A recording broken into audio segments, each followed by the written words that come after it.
Nous recevons au micro de Herveux Monsieur Husson, maire de Saint-Arnaud-en-Yvelines. Bonjour monsieur. Bonjour. Alors, bien évidemment, même question que je vous pose, que j'ai posée à d'autres élus de la région.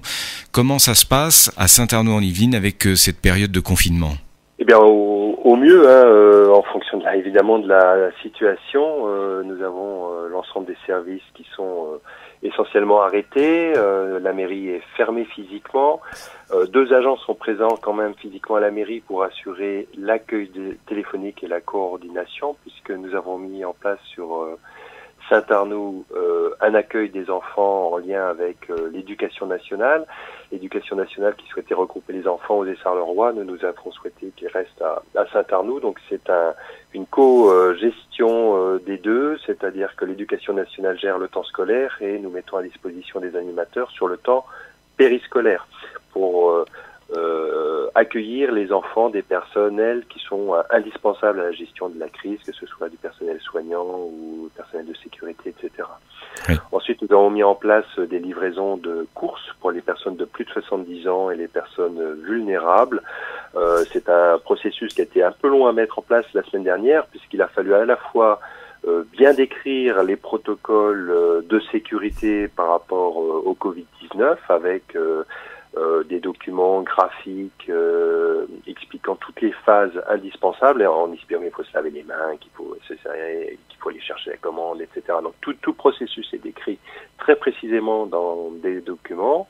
Et puis nous avons 6 commerçants qui participent à la livraison de courses à domicile. Ce sont des bénévoles ou des agents qui font les livraisons. Nous avons un formulaire en ligne qui a été mis en place pour faire les commandes. Donc les commandes, les habitants, toujours de plus de 70 ans ou Oui. vulnérables, peuvent soit appeler la mairie sur le numéro de téléphone de la mairie, soit utiliser un formulaire en ligne pour ceux qui ont Internet.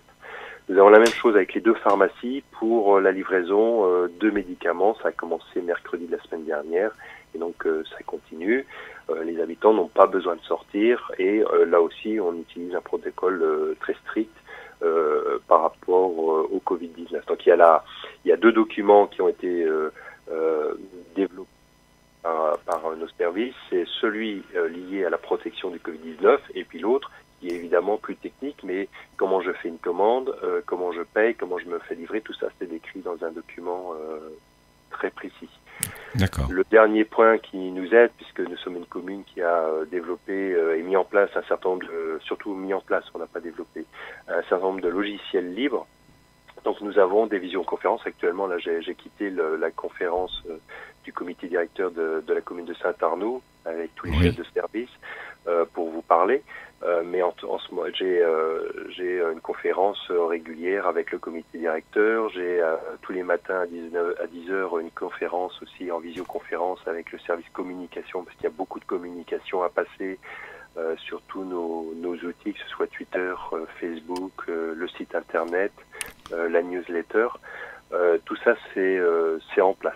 Et puis on va commencer, maintenant que les éléments, les principaux sont mis en place, on va commencer à réfléchir au fonctionnement des services à moyen terme, puisque le confinement devrait durer assez longtemps, on pense à 30 ou 45 jours. Oui, oui, tout à fait. Un des messages importants, c'est le confinement. Restez chez vous, restez chez vous, restez chez vous. On a encore des habitants qui ne respectent pas les règles. On sent que la vague arrive. Autant on se sentait jusqu'à présent préservé sur Saint-Arnoux où j'avais pas vraiment de cas, on voit que ça arrive. Ça arrive.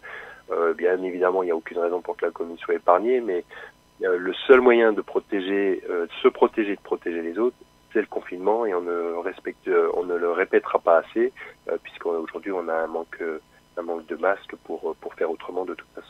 Voilà.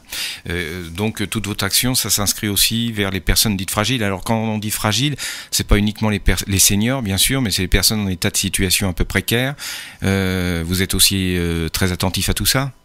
Oui, donc tous nos services, donc on a bien sûr le CCAS, c'est le service d'accueil qui est en front-end, qui est en première ligne, et puis derrière on a le CCAS qui lui est chargé d'utiliser la liste canicule pour contacter les personnes et voir si tout va bien. On a mis aussi un formulaire spécifique sur lequel on communique sur le site de la commune et les réseaux sociaux. C'est celui de la solidarité, c'est-à-dire une personne qu'on n'a pas identifiée mais qui a besoin d'aide, un voisin, quelqu'un de la famille, même quelqu'un en France qui dit attention, j'ai mon grand-parent là, il faudrait voir s'il n'a pas besoin d'aide.